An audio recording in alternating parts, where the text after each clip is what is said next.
It's been more than 4 years since Riley Kasper of Clintonville found himself in the middle of the January 6th riot. Like, that's the type of stuff that you see on the news that happens in third world countries. I couldn't believe that happened in America. Like, it was like, yeah, it was shocking. 22 years old at the time, Kasper, a Trump supporter, said he'd never been to Washington, D.C. before his trip in 2021.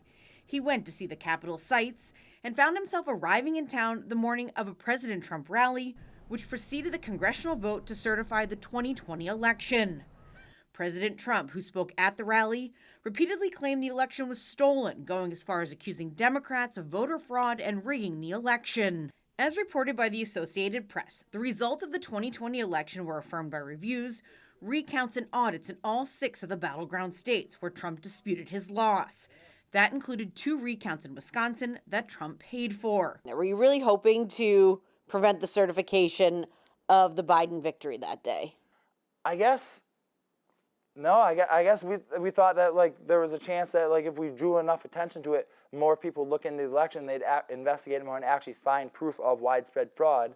And that, if, there was proof of fraud, then, yeah, obviously something would have to be done about that. But as the world saw, what started out as a peaceful protest turned violent. I didn't believe in the election. I went there, I wanted to protest it. I had no idea anything that actually happened was going to happen. I went there just, going to do my civic duty and peaceful protest. Thousands of people, including Kasper, stormed towards and into the Capitol. Basically, once the gates started getting knocked down, I did hesitate for a second, but there was so many people, the whole crowd was going one direction. It was basically, you were going. Kasper says he never entered the Capitol building, but admits to using a can of bear spray that someone else handed to him on police officers.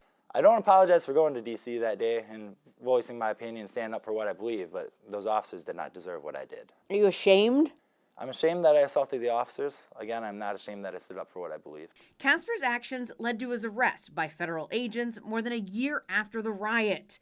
He was charged, eventually convicted, and sentenced to 37 months in a Michigan federal prison.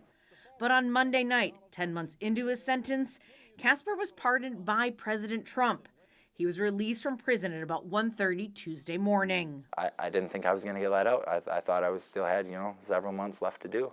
His release and the pardon of about 1,600 others involved in the January 6th riot isn't sitting well with some lawmakers. The release of violent felons who brutally beat police officers and women doesn't make America safer. It undermines public safety in community after community after community in the United States of America. Capitol police officers who were injured on January 6th and then called to duty again during President Trump's inauguration, denouncing the move too. And all these people were just pardoned by Donald Trump, who says that they were the real victims, that they were the patriots. I don't understand how anyone can believe that. Kasper tells Fox 11 he got caught up in the moment on January 6th and deserved to be punished. But now that he's out of prison, he's focused on his family and work. Just glad to be back home, and if after this interview I never hear the word J6 or, Capitol riot ever again, I would love it that way. In Green Bay, Emily Matesic, Fox 11 News.